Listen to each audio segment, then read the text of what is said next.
base bíblica para a compreensão da prosperidade?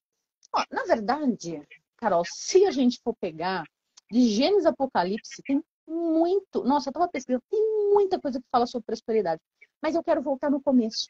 Sabe por quê? Quero voltar lá em Gênesis, no capítulo 2, e vai do versículo 4 a 15, sobre o Jardim do Éden. Ó, tem coisa, gente, que eu não vou ficar lendo tudo, não, porque não dá tempo, tá bom? Por que eu estou dizendo isso? Gente, olha, para e pensa, ó. Quando Deus criou o mundo, criou todas as coisas, ele criou lá o Jardim do Éden, e era tudo maravilhoso. E quando a gente for ver aqui, antes dele criar Adão e Eva, ele não tinha mandado chuva. Sabe por quê? Porque ele precisava do ser humano lá para poder cuidar. Então, ele foi mandar chuva depois que ele criou Adão. E ele falou, não, olha aqui, cuida disso aqui, tudo isso aqui é para você comer. E eu não vou ficar repetindo historinha não, né, que todo mundo sabe o que não era para comer. Mas aí depois veio Eva para ajudar aí os dois. O que acontecia? Eles, inclusive, nomeavam o nome dos animais, das plantas e tudo mais. Eles eram especialistas nisso. E o Jardim do Éden Deus já começou o mundo com abundância, gente. Material, tá? Então, assim, de tudo estava ali. De tudo para eles. Se vocês pegarem, vocês vão ver isso. Em Gênesis de 2, de 4 a 15, tá? E, então, quer dizer, já começa essa prosperidade aqui. E depois tem uma outra parte que a gente vai ver as pessoas prósperas da Bíblia. Tem muitos exemplos de gente próspera na Bíblia em termos materiais, gente, tá? Só que aqui não é só material, aqui também é espiritual, porque o que Adão e Eva tinham de mais rico antes deles pecarem? No final da tarde, Deus vinha ter com eles. Imagina isso! Olha isso! Galera, você imagina um negócio, você tá num jardim, um trem assim que você tem tudo de bom, do melhor, água fresquinha, purificada, sem cloro, sem nada, né? Todos os animais ali, eu acredito que todos os animais, eles eram dóceis, tá? Eu acredito que todos eles comiam, até leão comia erva, certo? Não tinha esse medo, tá tudo uma convivência. E aí no fim da tarde, galera, todo poderoso descendo assim. E aí, fala aí, Adão! Como é que tá, cara? Legal. E aí, Eva, tá bonitona hoje. Cara, e aí, o que vocês fizeram hoje? Você imagina isso, cara? Acho que é loucura, né? Mas era isso que acontecia. Eu não sei qual era a linguagem da época, né? Porque eu posso que era uma coisa mais coloquial, mas enfim. Eles tinham a presença do Senhor, que é o dono de tudo aquilo, tá? Então, guarda isso na cabeça que depois eu vou voltar nesse aspecto. E assim, existem outros versículos que eu gosto muito do livro de Provérbios. Tem vários que falam a respeito de prosperidade. E vamos pegar aqui, eu vou ler, ó, Provérbios 3, de 9 a 10. Existe aqui princípio de prosperidade, e esse aqui está linkado com Malaquias 3:10, a respeito do dízimo. Deixa eu ler aqui. Provérbios 3, 9 e 10. Adore a Deus, oferecendo-lhe o que a sua terra produz de melhor. Faça isso e os seus depósitos ficarão cheios de cereais. E você terá tanto vinho e não será capaz de armazenar. Eu estou aqui na linguagem de hoje, tá? Então, assim, olha só. Olha os princípios de prosperidade aqui. Adorando a Deus, oferecendo o melhor, porque naquela época era assim, né? Que era feito. Trazia os primeiros, o que era melhor para o Senhor. Era oferecido em um holocausto, ou seja, queimando. E aí Deus fazia com que se enchiam, né, os seus depósitos. Ou seja, muita abundância. Então, os princípios de trazer para que Deus... Então, e é um princípio que a gente usa até hoje, que Malaquias 3:10 fala, né, que é para a gente trazer os dízimos à casa do tesouro, porque o que acontece? São 10% que a gente devolve, porque precisa pagar, né, as contas lá na igreja, com água, luz, né, o salário do pastor, e o que acontece? Deus abençoa a gente nos outros 90%, tá? Então, sim, são alguns princípios. Quero ler também Provérbios 3, de 13 a 16,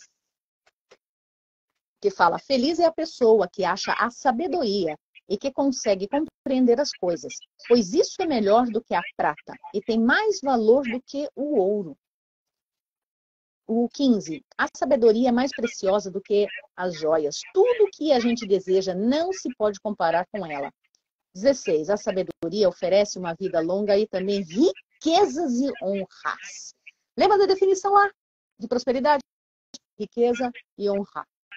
E aí, é uma coisa interessante essa questão da sabedoria, que aí vem outro princípio, né? E que são princípios de valores espirituais.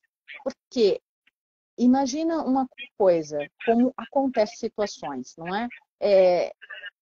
Imagina se, por exemplo, né, pessoas que ganham na loteria, ou né, se alguém chega e fala assim, olha, eu vou te dar um presente, tá? Resolvi te dar um presente, vou te dar, sei lá, vou te dar 1 milhão. Não 1 milhão de comer, né? 1 milhão em reais. Agora, o que você faria com esse dinheiro? Quantas pessoas você acha, Carol, que se tivesse 1 milhão agora, né? Pensando até no seu entorno, né? Nos seus amigos mais próximos, quantas delas você acha que realmente conseguiria pegar esse 1 milhão e conseguiria fazer algo sábio para retornar? Que nem a parábola lá dos talentos, né? Você Aham.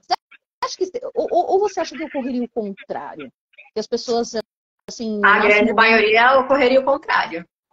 Então, eu já vi reportagens que eles fazem de pessoas que ganharam, no BBB, né? Loteria, tal e tudo mais, e que depois de um ano Que volta e perde tudo, né? perde tudo, fica pobre. Sabe por quê, gente?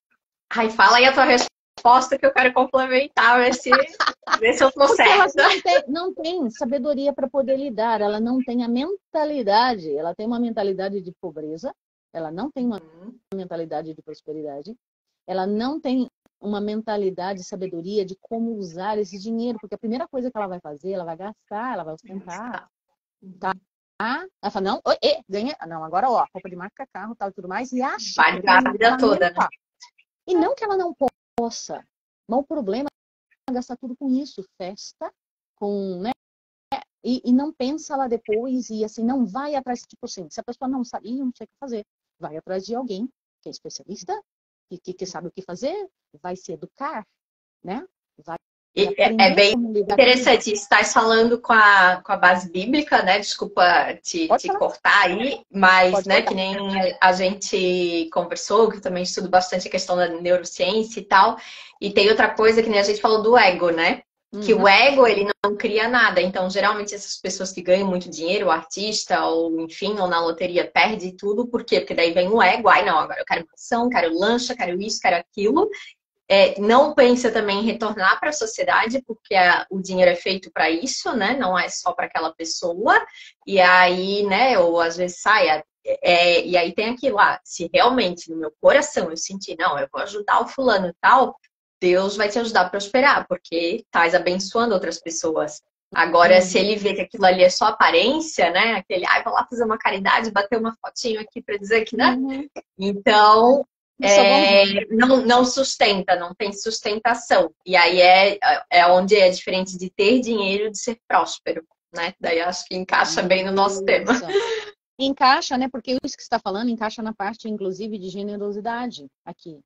Porque isso que você falou muito importante, que uma das coisas, isso já é frase minha que eu inventei. Eu falo o seguinte: na matemática de Deus, quando a gente divide, Deus multiplica nas nossas vidas e a gente não pode competir com Deus. Ó, vou repetir. Na matemática de Deus, quando a gente divide, Deus multiplica nas nossas vidas e a gente não pode competir com Deus. E isso que você falou, eu vou voltar nesse aspecto, né? Não é de voltar para a sociedade, porque... E tem um outro aspecto que é a parte que é bíblico, que é a lei da semeadura, que é universal, independente de crença. Galera, o negócio é o É seguinte, cara. aquilo, né? Dane-se se tu acredita ou não. Vai funcionar igual para todo mundo. E eu vou falar um negócio, cara. Se tu tá plantando espinho, é o que tu vai colher. Não adianta. Você não vai colher moranguinho. Você vai colher espinho. Então, E mais espinhoso. e mais espinhoso. Então, assim, não é? Se você quer ser próspero, se você quer ter, inclusive, né? Vamos falar de bens materiais, essas coisas. Você precisa plantar isso. Porque você não vai ter. Não adianta. a gente vive em sociedade, só que a gente tem aquela mentalidade tão individualista que, ó, seguinte, né? Se a minha família tá super protegidinha, tal, o resto tá tudo bem, se eles estão bem alimentados, e a Aí a gente minha bolha esquece, aqui, a minha né? bolinha. Minha bolha tá funcionando. Só que a gente esquece que ao nosso derredor, o que ocorre? Aquela pessoa que está com uma necessidade muito grande, ela vai te atacar porque ela está com uma necessidade muito grande, você de repente não cooperou nada, né? Você fala que a gente coopera indiretamente para a violência na nossa cidade, tá? Vai ficar chocado comigo agora, né?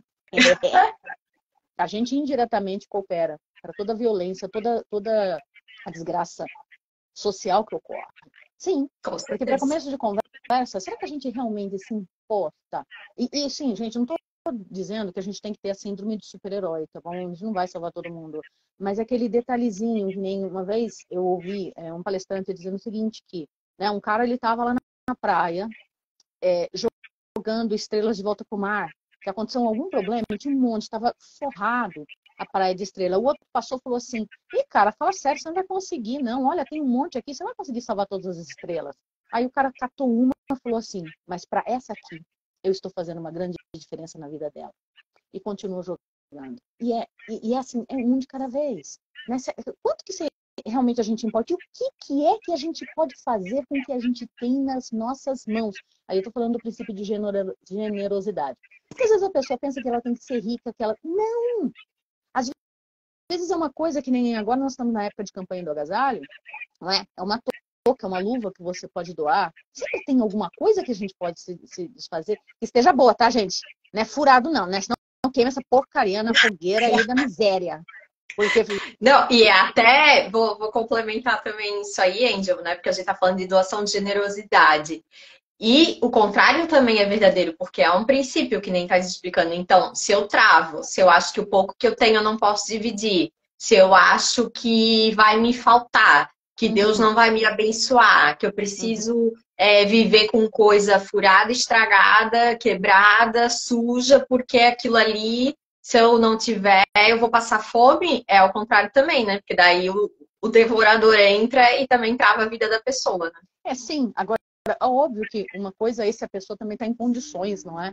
Porque às vezes a pessoa Não, não tem sim, condições, mas sim, ela assim, tem condições, mas ela fica com aquele espírito do tio Patinhas. Ai, isso, gente, não estou uma julgando, por exemplo, ridículo, né? sei lá, uma pessoa de rua que não tenha, né, vamos Aham. supor, condições. Mas de outra mesmo que tenha, mas que o pouco que tem não compartilha, ou chega até aquela coisa da maldade, né? Não consigo doar, não consigo Sim. ser abundante para transbordar em outra vida. Tudo a pessoa retém e acha que vai faltar, né? Se É, dividir, sabe? Já aquela coisa assim, mesquinharia, sabe? exato. E muitas vezes, gente, o que acontece? A generosidade ela vai muito além até de bens materiais. Às vezes é compartilhar uma ideia, às vezes é incentivar outras pessoas a fazerem o mesmo. Uma Olha, eu vou dar um exemplo. palavra, né? É uma palavra. Vou dar um exemplo aí, você falou de pessoas de rua. Eu já trabalhei na Irlanda e aqui com pessoas de rua. E aconteceu algo recentemente. Tem um senhor de rua que me chamou a atenção. Eu frequento o Sesc e na frente dele tem assim um prédio que foi abandonado e um senhor de rua pegou um pedacinho desse prédio e começou a morar ali. Seu Francisco, ele era da Bahia. Mas o que me chamou a atenção nesse senhor?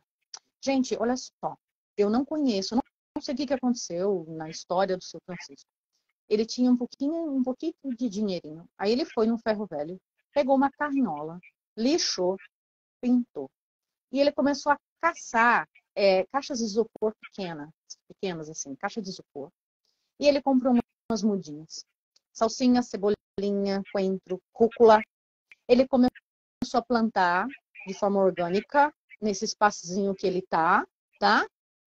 E ele pôs ali e ele é super reservado e tímido. Ele pôs ali as pessoas passando, o que é isso? E eu passei, eu já identifiquei de cara que é uma pessoa de rua. E eu falei, nossa, que eu tô plantando aqui e tal, tô vendendo. Ele está vendendo. Ele está, olha, uma pessoa de rua. Prendeu. Uhum. Ele sabe mexer. Deus está abençoando as mãos do seu Francisco. Eu já comprei dele 5. Não cabe aqui em casa, eu dei 2 para uma amiga minha, sacou? Né? Comprei 5, porque a gente gosta de tudo orgânico. E assim, eu fico fazendo propaganda do seu Francisco, porque eu não posso comprar tudo dele. E aí eu perguntei assim, ô, seu Francisco, vem cá, você tá morando aí, não tá? Tá. Você tem colchão pra dormir? Ah, eu tenho um fininho. Ô, eu tô com um colchão sobrando lá em casa, o senhor quer? Quero. Levei pra ele. Levei um colchão, levei uma blusa. Eu perguntei, você tá precisando de coberta? Não, isso eu tenho. Tá bom, beleza. E assim, Deus tocou meu coração para dar uma Bíblia para ele. E eu perguntei, seu Francisco, o senhor consegue ler? Não sabe ler, né? O senhor consegue ler, né? Que vai que tá com algum problema de visão, né? Ele, eu sou meio analfabeto, mas letra de forma, assim, eu consigo ler um pouquinho. Falou, isso aqui é para abençoar a sua vida. Ele ficou tão feliz e para minha surpresa, ele falou, eu tenho uma Bíblia, mas tá velha, tá meio apagado, tem a harpa, mas agora eu tô conseguindo ler na Bíblia que você me deu. E eu Nossa. falei para minha mãe, quando Deus, ele me incomodou desde que eu conheci ele. Falei, quando Deus põe alguém na tua vida que você se sente incomodado, faça. Aí, olha eu, numa dessa, eu assim, eu conheço muita gente que trabalha no SESC. Eu conheço seguranças, tá? Eu fico assim, né? Olha, você viu o seu Francisco? Olha, tá vendendo, ó, olha a hortinha lá do seu Francisco. Não, eu fico fazendo propaganda para todo mundo. Aí uma outra pessoa que trabalha como técnico lá no SESC, ele também é baiano, ele que me contou um pouco o que ele ficou sabendo do seu Francisco. Aí eu falei, ai, Bahia, vai lá, conversa mais com ele, porque homem com homem, sabe como é, né? Os dois são baianos, né? Então, de repente, traz mais informação para a gente saber, para ver como que a gente pode ajudá-lo. E o dia que ele veio o colchão, veio uma outra pessoa trazer blusa para ele. Porque quando a pessoa, ela resolve trabalhar, você vê o cara de rua, ele estava usando o que ele tem na mão. Os outros ajudam. E aí o que acontece? Eu procuro ter uma atitude de generosidade, eu não posso fornecer tudo para o seu Francisco. Mas eu posso fazer propaganda para os outros, que é o que eu estou fazendo. E falar, não, compra porque é uma delícia. E aí tem uma outra pessoa também que está trazendo abacate, que tem abacate na casa dela, sobrando para o seu Francisco vender. Olha isso. Então, assim, gente, outra coisa, quando a gente faz algo desse tipo, isso é tão gratificante que não existe dinheiro que pague esse tipo de coisa. Agora, não estou dizendo que é lógico que a gente tem que ter equilíbrio, né, gente? Não é dar tudo, não. Tudo a gente tem que ter a sabedoria, porque tem gente que aproveita da generosidade da gente, tá bom? E é uma linha também tênue aí. Porque uma coisa eu vou deixar bem clara aqui, é o seguinte, pessoas que estão por anos no mesmo ciclo, ó, é só desgraça, só na pobreza, só não sei o que, tem alguma coisa errada. Tem alguma coisa errada. Então a gente precisa também ligar o nosso desconfiômetro, porque às vezes a gente está aqui, ó, dando pérola para os porcos, tá? Então a gente precisa, e aquela pessoa está sugando todo o seu tempo, toda a tua energia, recursos materiais que você devia estar abençoando outras pessoas. Então a gente precisa ter sabedoria. E essa é a parte mais importante que fala aqui no livro de Provérbios. Eu quero complementar também com Provérbios 8, do 17 ao 21, que aqui tem muita Bíblia, viu, gente? Que diz o seguinte. Opa, será que eu peguei? 17 ao 21. Eu amo aquele que me ama, é Deus falando isso, né? E quem me procura acha. Tenho riquezas e honras, prosperidade e justiça. O que eu ofereço vale mais do que o ouro fino e é melhor do que a prata mais pura. Eu ando no caminho da honestidade e sigo os passos da justiça, dando riqueza aos que me amam e enchendo as suas casas de tesouros. Olha isso, Deus falando isso. Sou eu que dou honra, dou riqueza, dou justiça. Sou eu que dou para você. E eu, como você falou, Carol, para compartilhar, para dividir com as outras pessoas. E também tem um aspecto, né? Toda parte em relação a dinheiro, riquezas, isso é extremamente espiritual, porque Deus ele é dono de todo o ouro e toda a prata. Ô, Angel, e como a fé e a confiança em Deus estão relacionadas à prosperidade bíblica, né? Qual que é a importância de, eu tenho fé, eu confio que Deus vai me abençoar, que eu vou prosperar, como que uma coisa está ligada à outra? Bom, a questão é o seguinte, né? Deus ele é o criador de todas as coisas. E até o famoso, conhecido Salmo 23, ele fala que é o nosso pastor. Ele Ele é o nosso pastor. E assim, qual que é a função de um pastor, né? O pastor, ele cuida da ovelha. Porque a ovelha, ela não consegue cuidar de si sozinha. E eu sei que isso é um conceito um pouco difícil, porque a gente fala, ah, caramba, tá, eu sou crescida, né? Tenho condições de fazer as coisas, mas existem coisas, inclusive no campo espiritual, que a gente não tem noção o que acontece aí no mundo espiritual.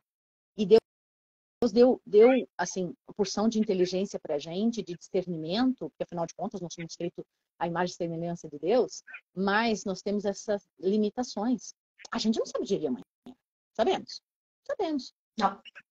Então, quando a gente coloca a nossa confiança na nossa inteligência, no carro que a gente tem, no nosso diploma, né? em todas essas coisas, a gente está colocando confiança em coisas que não vão durar, gente. É só um período aqui que a gente está passando. E eu vou dizer mais.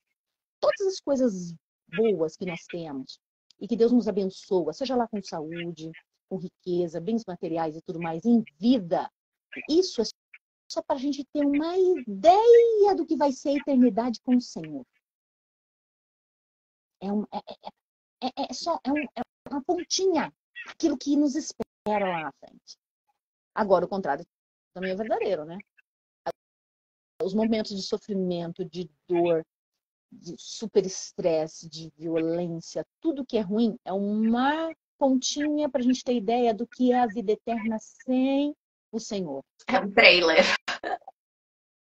E aí, o que define se nós vamos estar na eternidade com Deus ou não é a nossa decisão hoje em relação ao Senhor Jesus. Porque a gente precisa entender que nós temos a raiz pecaminosa de Adão e Eva. Ó, a conexão do relacionamento foi cortado lá no paraíso quando eles desobedeceram. E aí, a gente herdou essa herança. Aliás, quando eu chegar lá no céu, eu vou falar, Adão e Eva, vem cá que eu vou ter uma conversinha com vocês dois, porque olha só, não é a caca que vocês fizeram, a gente aqui pagando para até a hora.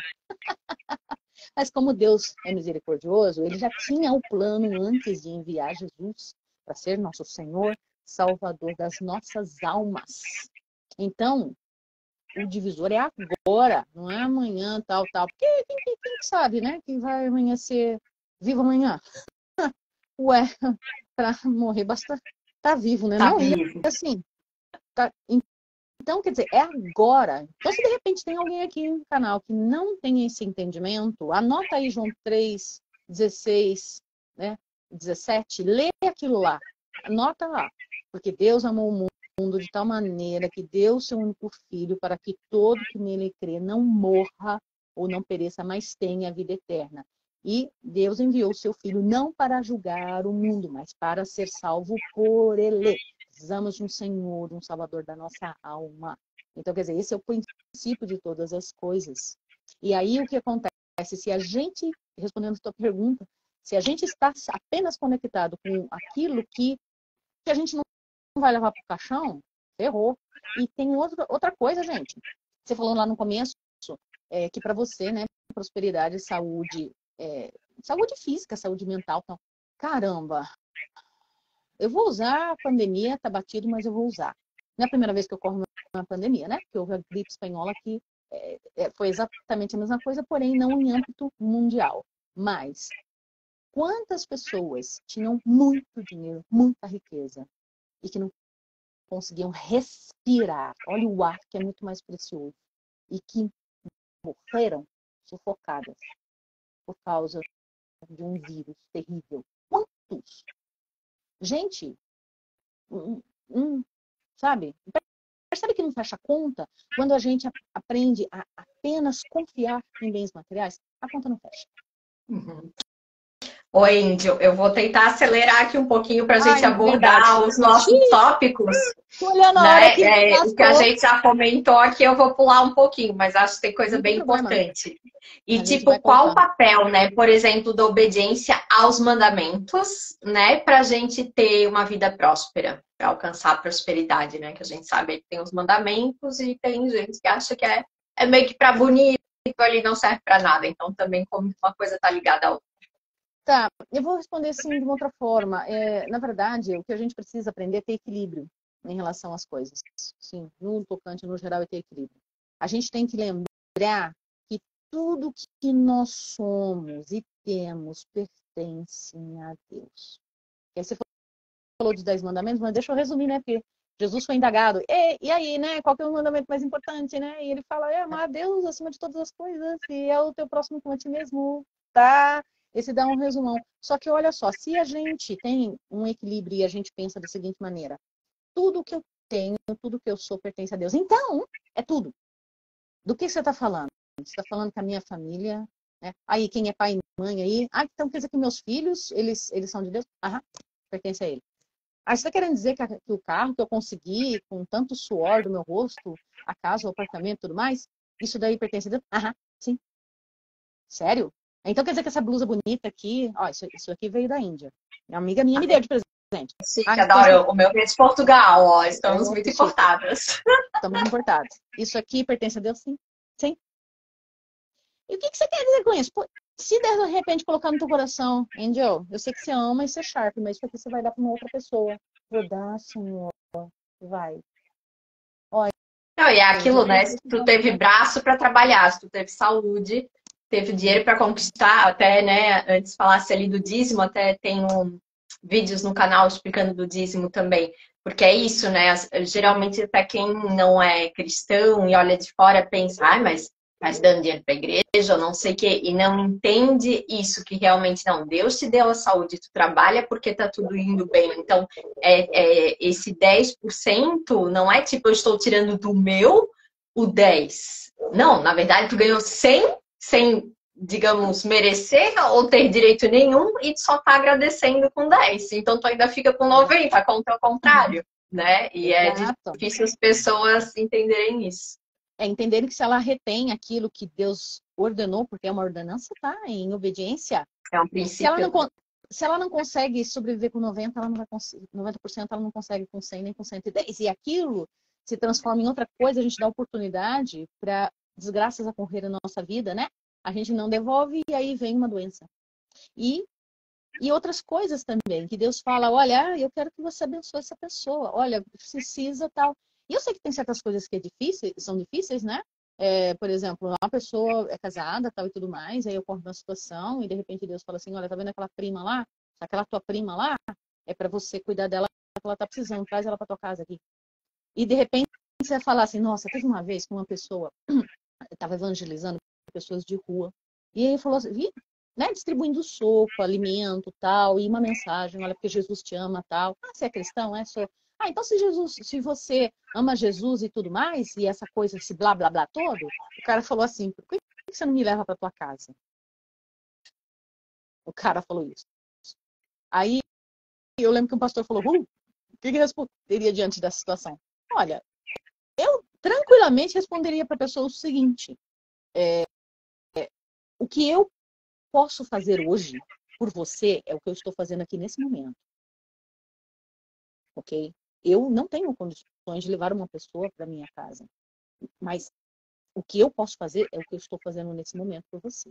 Como está a situação, por que você foi parar aí? Não estou aqui para te julgar. Mas eu estou aqui para dar suporte dentro das minhas limitações. Deus não está pedindo nada fora da limitação da gente. Eu acho que foi muita ousadia do outro falar um negócio desse, né? É lógico que a gente tem que ter um certo cuidado e tudo mais. Mas eu conheci um casal na Irlanda que eles têm uma casa aberta. E é o ministério deles. Eles são da Assembleia lá e a casa é uma casa aberta que eles trabalham, mas só que foi um direcionamento específico. Eles têm o suporte da igreja, eles têm... Não é simplesmente assim, eu vou levar... vou abrir a porta aí. Não, você tem que ter retaguarda de oração, de apoio, de suporte da igreja, de outras pessoas, entende? Então, assim, não é? Não é, aí vem sabedoria, você tem que ter sabedoria, não é fazer a coisa, levar pelo emocional, né? Ou para aparecer, como você falou.